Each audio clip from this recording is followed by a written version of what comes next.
जरा सोचिए, क्या हो अगर हम आज के सारे कानून सब खत्म कर दें और उन्हें बिल्कुल नए सिरे से बनाएं, सिर्फ एक सिद्धांत पर, एक ऐसा सिद्धांत जो सिर्फ और सिर्फ खुशी को तवज्जो दे। आज हम उसी सिद्धांत के जनक जेरेमी बेंथम की दुनिया में चलेंगे, जिन्हें आधुनिक कानून का वास्तुकार भी कहा जाता है। तो चलिए सबसे पहले एक बहुत ही बुनियादी सवाल पर आते हैं।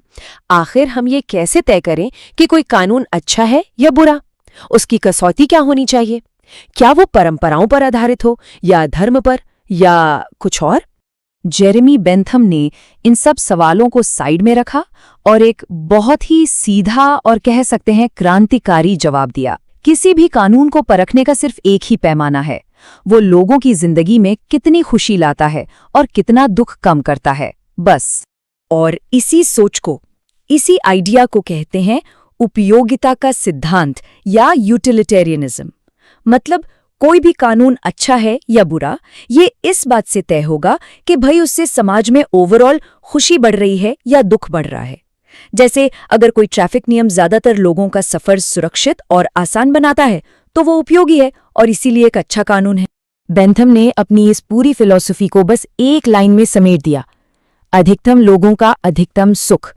सुनने में तो ये बड़ा सरल लगता है ना? पर ये विचार कानून की दुनिया में एक भूचाल लाने वाला था।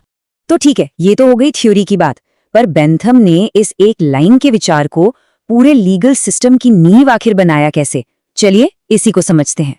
बेंथम ने ना कानून को देखने का नजरिया ही बदल दिया। उन्होंने कहा कि हमें कानून को दो अलग अलग चश्मों से देखना होगा। पहला व्याख्यात्मक, मतलब कानून अभी जैसा है बस उसकी पड़ताल करना, और दूसरा आलोचनात्मक, यानी ये सवाल उठाना कि कानून को असल में कैसा होना चाहिए। यहीं से मौजूदा और आदर्श कानून के बीच का फर्क एकदम साफ हो गया। तो फिर बेंथम के हिसाब से असली कानून था क्या?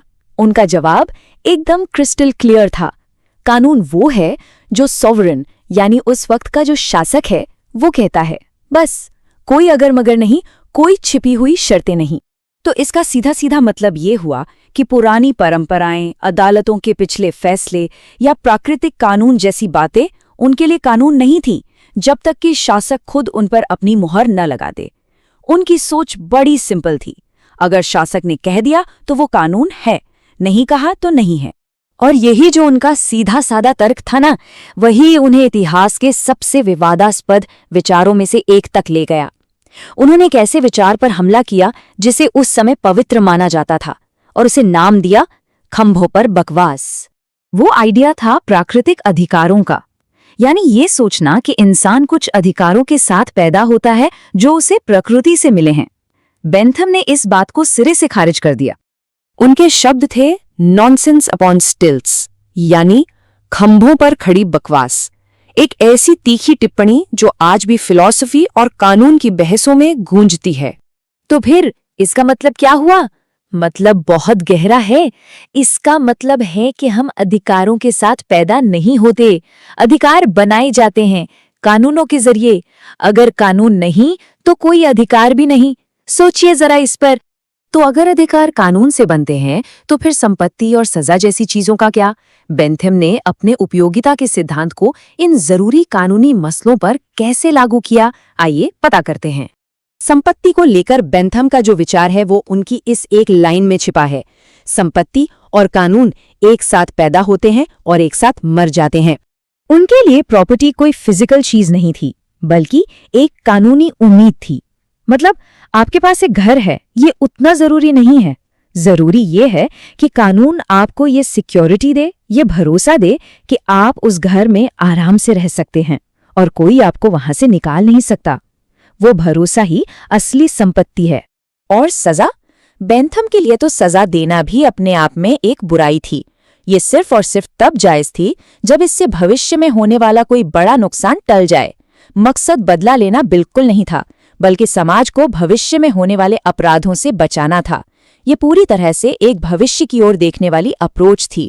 तो इन सब क्रांतिकारी विचारों के बाद बेंथम हमारे लिए आखिर छोड़ क्या गए? उनकी विरासत आज भी हमारी कानूनी सोच को कैसे प्रभावित करती है? इस फर्क को समझने से बेंथम की खासियत और भी साफ हो जाती है।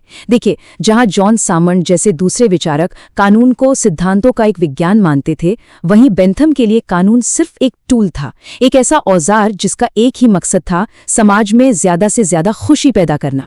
तो एक तरह से देखें तो बेंथम ने हमें कानून को नापने के लिए एक थर्मोमीटर दे दिया, एक ऐसा थर्मोमीटर जो ये बताता है कि कोई कानून समाज के लिए कितना फायदेमंद है, वो कितनी खुशी पैदा कर रहा है।